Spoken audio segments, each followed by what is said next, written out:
Welcome to season 4, episode 6 of Psychotherapy Unfogged.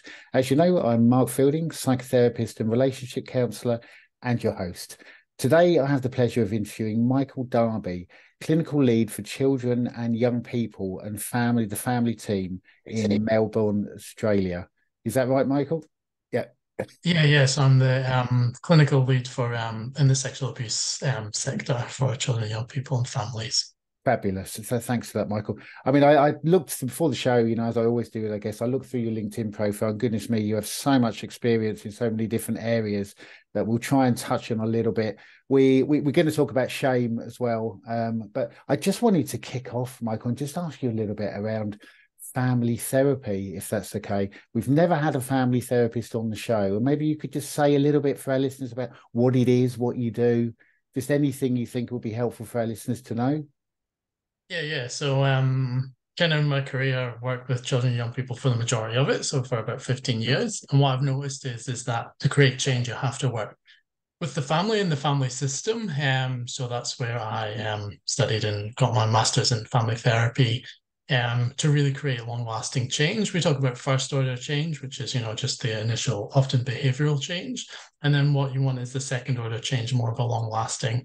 So family therapists work, not only do they work with the individual, they work with the family as well, as the title would say. But you don't have to work with the family. If the family's not in the room, you can use your questioning to bring in the family in to start to think about how that might impact on someone. So it's a lot more, it's about relational connections, thinking relationally, how the problem's getting relationally, Mm. and then how can we overcome the problem? And often just viewing the problem as the problem, or sometimes the solution has become the problem. So trying to think kind of around that, the systems around the person. Yeah, so Often it's view it, yeah. So go ahead, I was gonna Michael. say, I often view it as a bit like when we can't when we are gardening or we have a plant and we can't get it to grow, we don't work just with the plant, we work with the soil and the lighting and everything like that. So it's similar in family therapy. Yeah, so kind of really working from I don't know I mean you probably bring lots and lots of different kind of modalities into it, but working from a systemic lens, looking at the family Yeah. within the wider or looking at the family system, I guess predominantly, and then looking at the wider systems around the family. I mean, Michael, when you say sometimes the solution can be the problem, would- say a bit more about that. Well, what do you mean by that? I mean, can you think of an example Um maybe? Or yeah. yeah. So it might be, for example, let's think about a family where parents might be overridden and just really stressed, and so they might be using, I don't know, harsh abusive means, for example, physical discipline to kind of bring the children more into line. And so the solution is the children are um, needing boundaries, but they're using too far boundaries or too much in the physical discipline. So the solution of trying to control the situation has become the problem.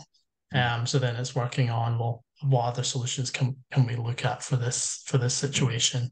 And that everyone comes from a well-intended or meaningful place, as in, part of them might be doing something that's really harmful, and then another part of them might be actually hating that they're doing that. So really looking at the behavior is just the behavior, and that there's people have different parts of them that when they're working through situations. And I think about the kind of level of complexity in family therapy. I mean, I use kind of systemic, well, partly a systemic approach with couples. And do you know what? Even with a couple, Michael, I mean, goodness me, it's so complex having two people in the room compared to one-to-one therapy. But I mean, when you've got a whole family in the room, goodness me, the level of complexity must be vast. I mean, there must be so much going on.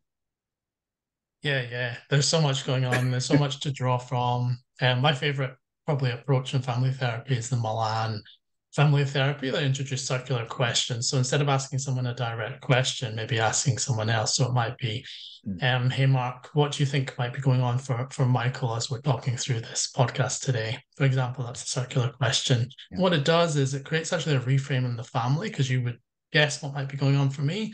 And often I find with teenagers who don't want to talk, they will talk if it's absolutely wrong. They'll say, absolutely Mm. not, that's not what's going on. Mm. So it's a really great tool to use to get, especially teenagers, to talk, but also releasing new information into the system. Yeah, and bringing other people into the room. Yeah, I mean the Milan approach. I mean we probably won't go into this today, but I mean the Milan approach is. I mean I think it's amazing. Really, I mean I really love that approach. You know, and I guess as you say, you know, I mean you don't even have to have the whole family in the room. You can bring family members in, even if they're not actually physically present. Which again is just such an interesting approach. But we maybe won't go into that kind of too much. I just maybe we want to bring us to kind of shame, if that's okay. And just tell us a bit around shame and I don't know, just what it is, you know, and just well, let's just kick off with what it is, maybe, Michael. I mean, what is shame? So shame is that internal feeling that we are not good enough or we're bad in some way.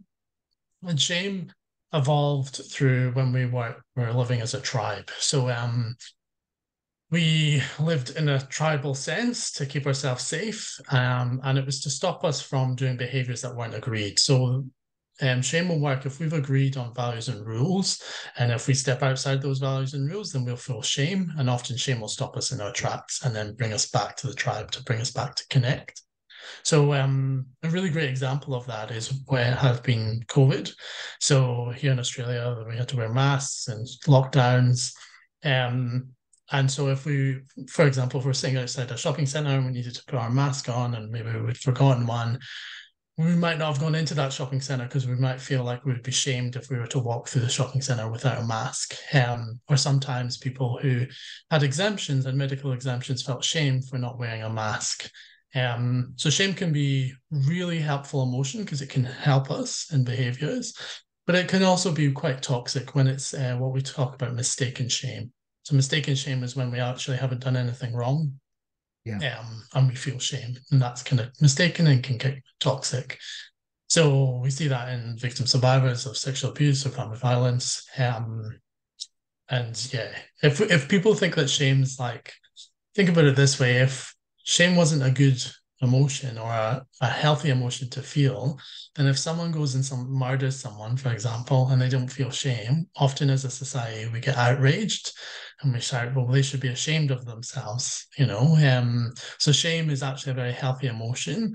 And it needs to be worked through. Often people will distinguish between guilt and shame. So guilt being kind of I did a bad thing, so more of an action based, and shame is I'm a bad person. Controversial to this, some kind of scholars have thought that actually if you just engage with shame, if you just engage with that emotion, you'll move through to the action phase.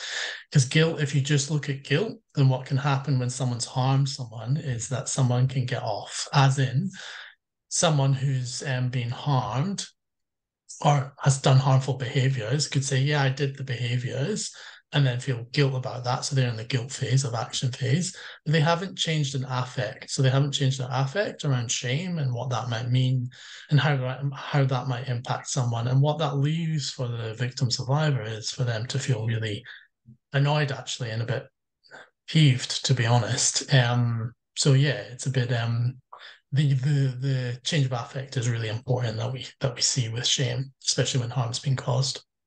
and then yeah, I mean, so much in what you say. I mean, just to kind of pick up on one part, the first part. So there's a kind of evolutionary reason for shame, and shame kind of keeps us within the group, and Yeah, that's yeah. very And interesting. Yeah, if we think about attachment, it pulls on attachment because attachment on the basis of it is a survival mechanism. No baby is born into this world; they're born to attach, unless circumstances show them that it's not safe to attach to a caregiver.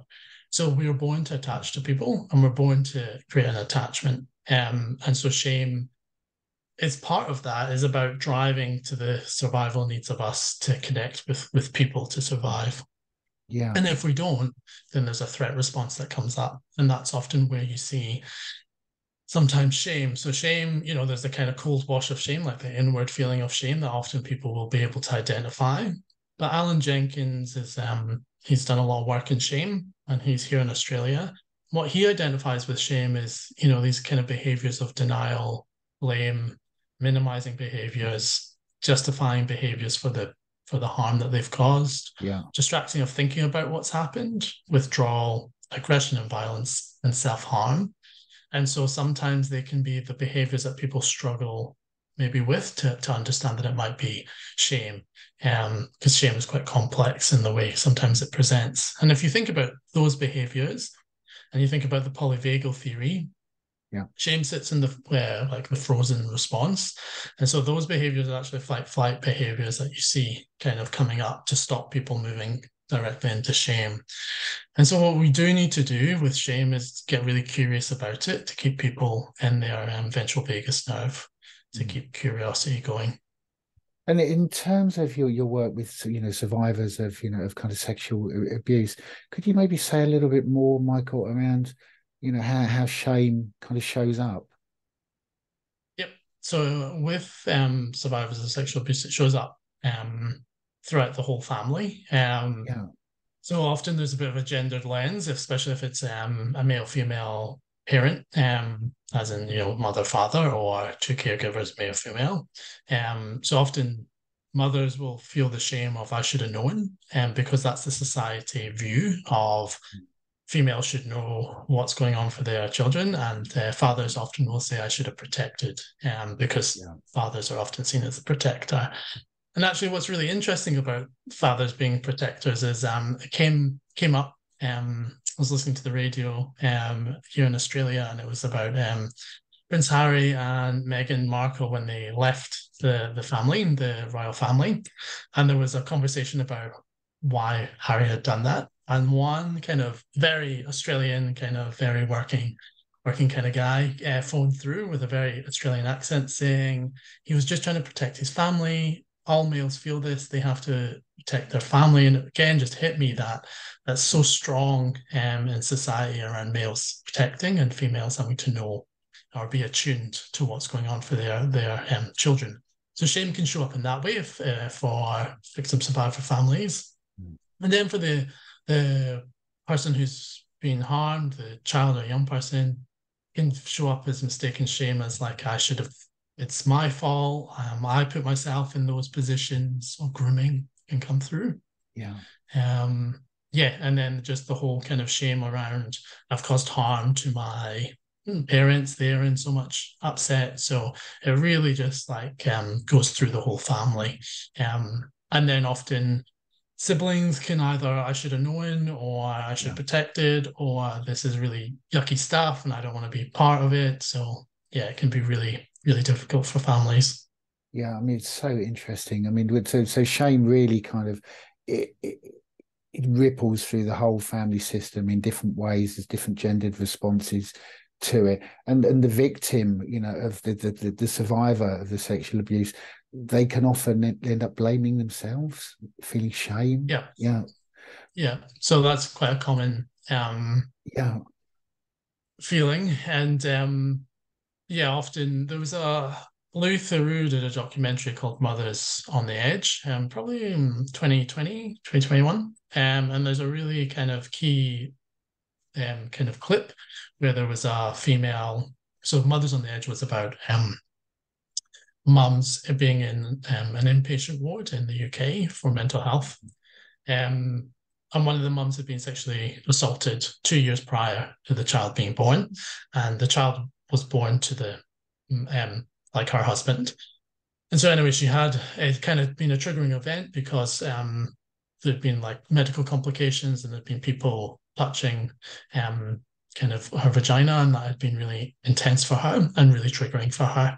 Yeah. So and it had triggered these mental health episodes. So anyway, they'd been on it was kind of like a care team, and they'd gone home, and then she'd had flashbacks. And so there's a real key scene in that piece where the female's talking about, you know, she had flashbacks, but hadn't disclosed to her partner about what the flashbacks were like. And in the care Yeah. team, she ends up telling him, and they both just show very strong signs of shame. For example, she feels so bad about what's her flashbacks and having them, and then she feels bad for the impact it's had on him, and then he feels bad about the sexual assault and wanting to have protected her again. So it kind of ekes out in that way. So yeah, that self blame can be not only for the person who's been harmed, but for the Yeah. people around them too. And such a strong pervasive feeling. I mean, shame.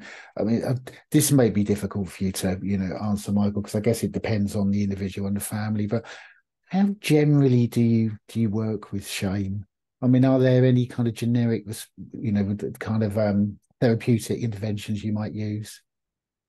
Yeah, I think definitely like externalizing the shame. Yeah. So whether that's, using narrative therapy techniques or internal family systems techniques, can really help. And then kind of the resource that I developed around working with shame can really be key around looking at themes of exploring shame.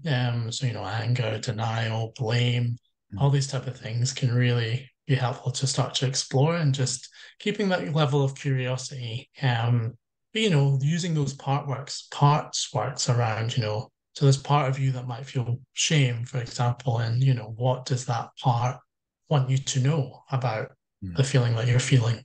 Mm. And then I think you can help process it depending on your line of modality, but processing the shame through, I would suggest kind of psychosensory modalities of kind of what we're looking at, like EMDR or emotion freedom technique, Yeah. tapping or havening is a great one as well. So those ones can really help start to process it. Of course, you've got to take your lead from the person, and curiosity is the most Mm. important part, because you got to be curious and get the person to kind of from speak for the speak for the part and not from the part, if that makes sense. Yeah. Speaking kind of about it on a kind of meta level, because you kind of want to start to explore it. We don't want to get too triggered by it, and if they're getting triggered, then it's Mm. about remaining safe and getting the safety back in the room. And you'll see Yeah. that you'll see a sense of activation. So it's just about making sure everyone's safe. And that's not to say that there might not be any kind of activation. There might be crying, Yeah. and that's okay, and just speaking through that. But any disassociation, you want to make sure that that's not Mm. happening in the room. But processing shame is really important, because if it's not processed or not worked through, then it's going to sit there and kind of fester. Mm. But again, it has to be kind of developed with the person who you're working with. Mm. Yeah, and kind of really delicate work. Yeah, because I guess you're you're wanting to kind of externalize the shame, and I don't know, create a kind of collaborative, curiosity about the shame, which I guess puts a little bit of distance in. I mean, the IFS and the parts work as well, I guess also does that, puts a little bit of distance in, but you're also, wanting the person while they're not triggered in order to connect with the shame and process it. I mean, goodness me, it's a very, very delicate balance. I mean, it always is, I think, working with trauma, isn't it? Yeah, it's a Yeah, delicate balance, and setting up the safety beforehand is going to be absolutely key. So yeah, any kind of, I would explain to someone that if I'm seeing that things are just a bit overwhelming, this is what I'm going to do. And if you're feeling like things are overwhelming, can you just give me a signal, like a hand up, and we'll stop, and this is what we'll mm, do. Like, we'll go and make a cup of tea, or we'll go and ground ourselves, yeah, or this is kind of having those strategies ready, so that it's not just like, oh my goodness, they're so overwhelmed. mm, What are we going to do about it? Because again, it's about shame can just cut us off from everyone and take control of our lives. So we want, as yeah, we're talking about, that collaborative approach where people feel like they are empowered mm, around the shame. And I would say that, you can't process shame in one sitting. Like, it's got to be yeah, worked through, like named. There's the saying, name it to tame it and feel it to heal yeah, it. So there's yeah, those type of things that we got to work yeah. through. So it's a very um, kind of person led around what they are feeling about what they want to do with it. Yeah. Yeah, and the name it to tame it. I mean, goodness me, this. I mean, we could branch out. I mean, I'm interested in so many of the approaches you use. We could actually branch off and talk about any of them. I mean, the name it to tame it is something that I use. I mean, it on the surface, it's a really gentle hack, but just by the act of naming, you're putting distance in, aren't you, around, whatever the trigger is. So, I mean, I think that is a great approach. I'm wanting to ask a bit more about your Exploring Shame resource pack. I mean, this can obviously, this is aimed at helping people to, heal from shame. Could you tell us a bit more about it? How people get hold of it, how they use it? Yep. So yeah, it's a pack that I developed with Innovative Resources. So they are quite famous for making the bear cards or the strength cards that probably people use. And the reason why I kind of went to innovative resources to develop it was I noticed that the kind of the profession that should be really great at working with it, just we struggled, and that's the royal we all struggle with shame, because when we're working with shame, it's going to hit our shame stories, which then disconnect us, and then it's a very hard emotion to sit in the room with. Yeah, for sure. So I noticed that people were really struggling. And so I thought that we could create a resource that, as we were talking about, puts distance between us and that deep emotion, but we're able to explore it, as well as kind of what kind of pedagogues talk about creating the common third. So creating a third thing. There's me, you, and then something else, and creating this common third to start to explore the shame. So people can get it online from Innovative Resources. If they just Google Innovative Resources exploring shame, it will pop up. And I think it's about £40 from when I've checked. Yeah. Yeah, and they can just order that online. It's a really great resource to really start to work with shame. And there's a booklet that goes around along with the shame deck that explains how to use them, kind of ideas around how to use them in family therapy, how to use them singularly just with people, how to use them with school groups, all different ways of using the cards. Because what we also know is, like, if we're doing kind of like a group for young people around healthy sexual behaviors, then what we need to focus on is also about shame and how that might come up, especially around sex. So, for example, I've worked in harmful sexual behaviors as well. And what comes up for young people is this pressure to have sex, but then they might do it in a harmful way, which then makes them feel more shame as well. So it's like shame and shamed. So it's about, how do we work through the shame if you don't want to do what the group is abiding by. So that's those shared values and rules, which sometimes can be quite toxic. So yeah, working through that. So the shame cards can really, really help with that. And yeah, they're really gentle. There's lots of themes in there. There's gender, there's apology, so apology work. So really thinking about who's the apology for and why, because we often think about that for victim survivors, as well as when a young person's done harmful sexual behavior. Sometimes a young person who's done harmful sexual behavior might want to apologize to get rid of the shame, and then that's a kind of another conversation to be having around, well, what if the person doesn't want an apology, and how's that going to land? So yeah, it's all those kind of different themes around shame. So we created about 50 themes and kind of pulled them back down to 30. So there's 30 cards in the pack that you can use. Yeah. Yeah, I mean, it sounds fantastic, and a resource not only for individuals to to use themselves, but also for therapists to use, for people working with young people. But I guess anyone working with groups, really. I mean, shame is present, in most of our lives, isn't it, in one way or another?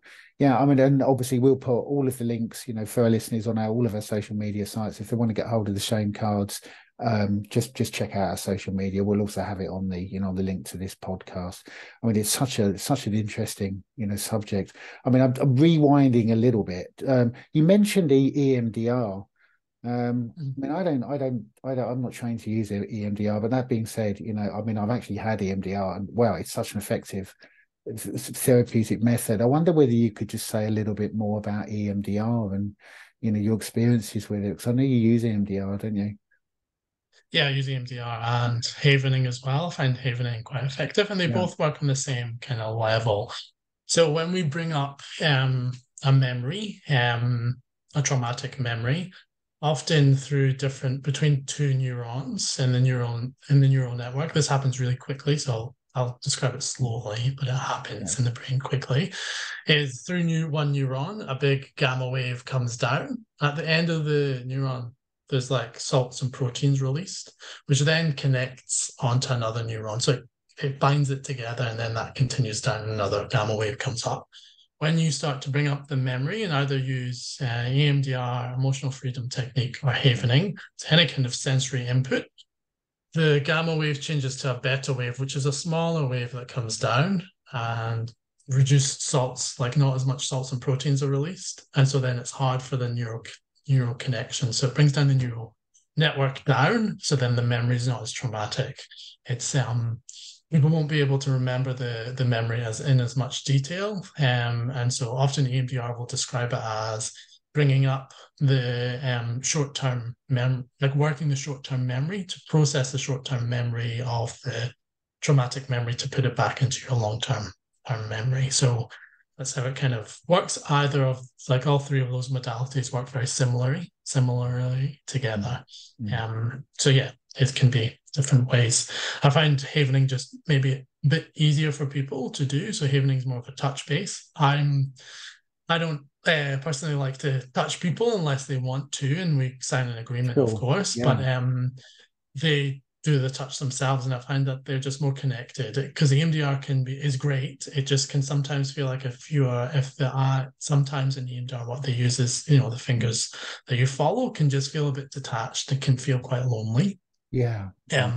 So whereas the touch can feel a bit more connected to themselves. So just depends what people want. And of course, with EMDR, you can use the butterfly kind of touch instead. That's what I did. Yeah.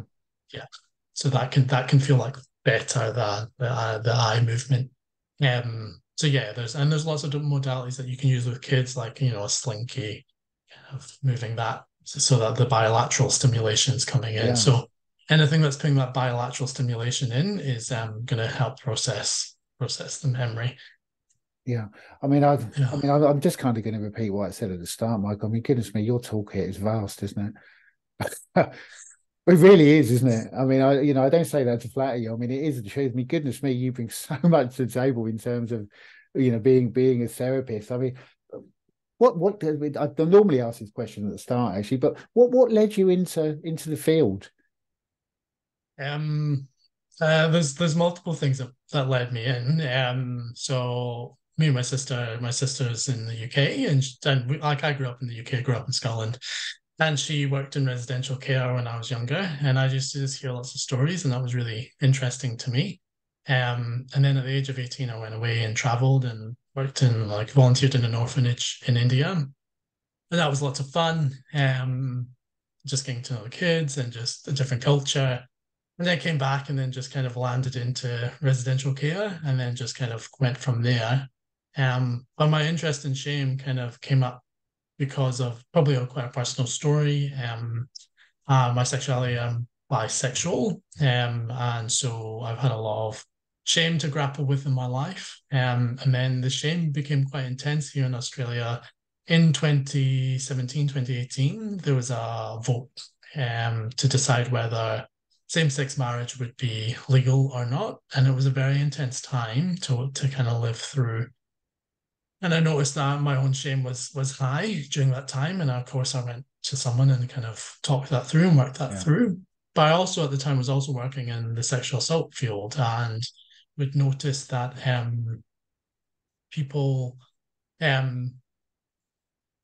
like either the harmful sexual behavior or victim survivors had strong feelings of shame. And it really struck me one day when I was working with a young person. It was the third session in, and his mum had told me about, so he had quite a long victim survivor kind of history. He'd really had a really intense time. And then his mum kind of had phoned me before the session and said, oh, he's been like sexually assaulting the dog, and you're gonna have to talk about with them. So in the third session we had to have this conversation, and credit to him, he was able to kind of talk it through, but he just went straight into shutdown mode, and we're able to kind of open it up a little bit to start to talk about safety. I was just more concerned about his safety and the dog's safety around what we're going to do. So during that time we created a safety plan, but what really struck me was his strong sense of shame that came through, and just how horrible he felt about what happened in the behavior. So yeah. And it really, you know, says a lot about, I think, your ability to contain, because I guess I mean, even in this example, you know, you're inviting people to, you know, open up about things that they find very shameful, and that is very difficult for people to do, isn't it? And I think it probably says a lot about you as a person that you are able to feel like a safe enough kind of attachment figure that they can do that. I just wanted to ask a little bit around What was I going to ask about? Yeah, I was going to ask a little bit around your coping strategies. I mean, how do you look after yourself? Because you're working in an area, that with very strong emotion, with lots and lots of trauma. I just wonder how you look after yourself. Yep. So there's kind of three or four things that are like elements to it. I think there's kind of the physical side to it. So like going to the gym and working out, Yeah. running, swimming. I love to swim, and here in Australia, I love swimming outside because in Scotland that just wasn't possible because of the It's weather. no true. I mean, beautiful beaches in Scotland, but unfortunately the weather. Yeah. Yeah, you can't go outside. So really moving my body. I actually felt it last week. I'd been on training all weekend, and I think towards the end of that week, I just couldn't get to the gym. And on Monday, my body just really wanted to move. And I just went to the gym for 30 minutes and it just felt great. So really moving your body because it gets caught in your nervous system and you need to like get that out. It's really important. Because we hear such horrendous things. So there's kind of the physical element. Then I think eating well, they talk about, your Yeah. gut being the second brain. So eating well, I came across that quite early in my career. I used to have sandwiches and they used to make me feel really sluggish. So really eating a really good diet was really important to me. I eat a lot of quinoa.